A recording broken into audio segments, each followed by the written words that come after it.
Hello and welcome to Ferris Sports Update. I'm your host, Rob Bentley, and thanks for tuning in. On today's show, we'll update you on the Ferris State softball team currently midst its season, and we'll also check in with the Ferris State men's and women's basketball squads as we have a senior from both teams here on the show today. We'll start first, though, with Bulldog Softball and joined by head coach Kristin Janes. Coach, welcome to the show. Thanks for having me. Obviously, your team already well into the start of the season, which began back in February. Maybe just talk about where you're at as a program right now. Sure. Believe it or not, GLIAC play just started, and we have almost more than a third of our season in. So we had some really great preseason play here in the Midwest and down in Florida over spring break. We've got 4 GLIAC games under our belt, and we are moving forward into week 2. How important was it to get those early season games, a couple trips down to Indiana, Kentucky? How important were those games early in February to get you prepared? Being a Michigan school, playing or trying to play up here in this weather, it's extremely important for us to start out with some games early. We ended up playing 4 games in Kentucky, 4 games down in Indiana, and then a full 12-game schedule down on spring break. It's one of those things where we have played all those games without ever practicing out on the dirt yet. So to get us prepared for GLIAC play, it's crucial. I know down in Florida at the spring games, you had a chance to play a lot of high-quality teams, a number of teams that were ranked in the top 25. We did, and I think it's wonderful for us to go down and play such high-quality teams.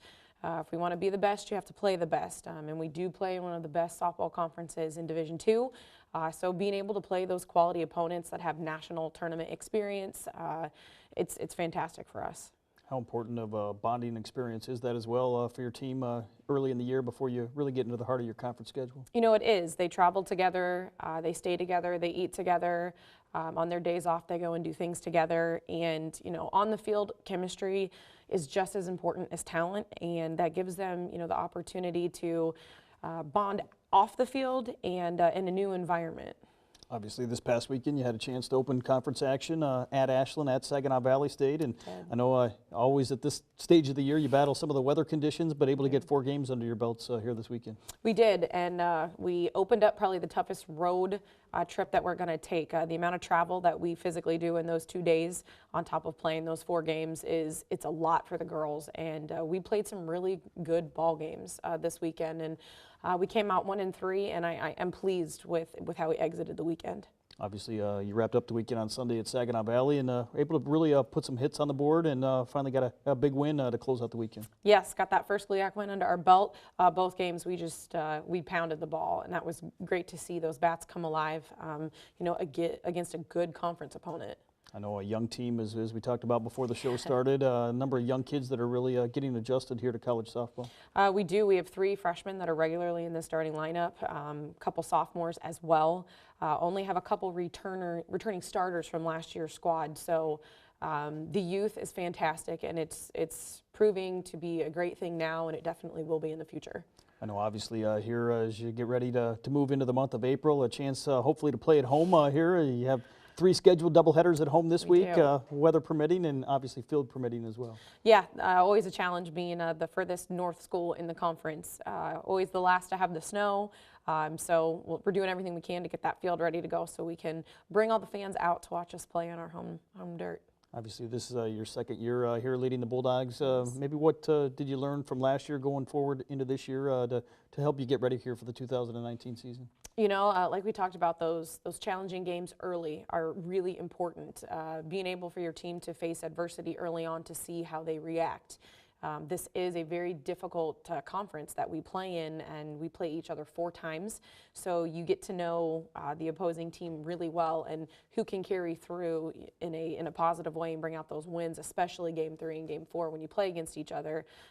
So that's definitely a learning experience. Most conferences don't do things the way that we do, so we really challenge ourselves. What have been maybe some of the strengths of the team here early on in the season through the first 24 games or so? I would say chemistry. They have incredible chemistry both on and off the field. They play for one another, and that at times with large rosters like softball teams carry can be hard. They also have a great deal of heart, so if they get down, as you can see from some of our box scores, they are going to battle back.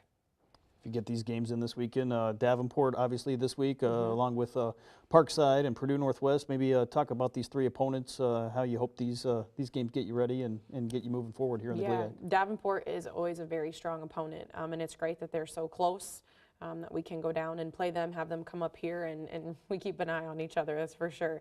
Parkside being a new school, it's something for a new experience for all of us, so we're looking forward to stepping out on the dirt with them. And then Purdue is always, again, a good ball club to play against. So obviously 6-0 is the goal. You don't want to lose at home, and the girls are ready. Obviously, you already have double-figure wins, but a lot of GLIAC schools already. We've seen some great results from the GLIAC here in the non-conference portion of the schedule. Oh, yeah, we are strong as a conference, and that, A, makes us as a team better, and B, makes our conference better. We want as many of us in the postseason as possible. So one gets the automatic berth, and then the rest are off at-large bids. And there's three conferences in our region, and we want to have the overwhelming number of those in the postseason. So we love seeing our conference schools win against other people. Last year, I'm sure you learned in terms of on the field, and this year it seems like you've had a few more arms in terms of the pitchers that you've been able to use here in games. We do. We actually have a pitching staff this year, which is a really nice thing to have. We've got a couple junior college transfers, as well as Abby Highway returning, and a couple freshmen, and that's as well as a sophomore returner. So having the ability to use different arms to show people different looks, to take that pressure off of our pitchers to have to try and do it all, it really has been a blessing. It's been great. How important is it to have players maybe like Abby Highway, Logan Fleming, some other players that have been around the program and have had a lot of experience here in college softball? How important is that for some of the younger kids? I think it's incredibly important. We've got 3 seniors, Becca Pyron, Logan Fleming, as you mentioned, and Lexi Hungisto, and those 3 have been around the game for a very long time. There are 3 big leaders out on the field also playing pivotal defensive positions, and they couldn't be better leaders for their underclassmen, and it is a young bunch, and they're doing a fantastic job leading this program. What's it going to take maybe to continue to improve here as the year goes on and really be a factor here in the GLIAC race? I think our game is about adjustments and how fast can you adjust to the other team and what they're trying to challenge you with. And I think we're getting better and better at that as time goes. So the quicker we adjust, the better we're going to do. And I think the girls are showing really positive steps in doing so. Really here in the conference, with the conference kind of condensed into maybe the final month here of the season, each and every game going to be important from here on out. It is.